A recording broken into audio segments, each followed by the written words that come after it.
നോമ്പുകാല ചിന്തകൾ. ദൈവപരിപാലനയുടെ ആഴമായ ബന്ധം അനുഭവിച്ചറിഞ്ഞതിൽ പരിശുദ്ധ മറിയത്തേക്കാൾ വലിയൊരു സൃഷ്ടിയില്ല.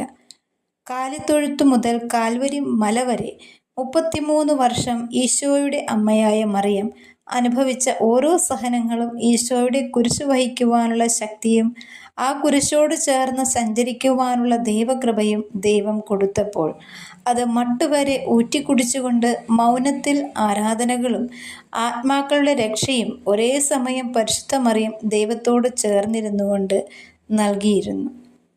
ജീവിതത്തിൽ നമ്മുടെ ദൈവാരാധനകൾ കുറയുമ്പോൾ ചെറിയ സഹനങ്ങൾ പോലും നമുക്ക് വഹിക്കുവാൻ ശക്തിയില്ലാതെ തളർന്നു പോകുന്നു. ഇത് വ്യക്തി ജീവിതങ്ങൾക്ക് മാത്രമല്ല, സമൂഹ ജീവിതത്തിലും കുടുംബജീവിതത്തിലും സഭാജീവിതത്തിലും അങ്ങനെ ലോകരാജ്യങ്ങളിലും ഇതിൻ്റെ അനന്തര ദുരിത ഫലങ്ങൾ അനുഭവിച്ചുകൊണ്ടേയിരിക്കുന്നുണ്ട്. ആമേൻ.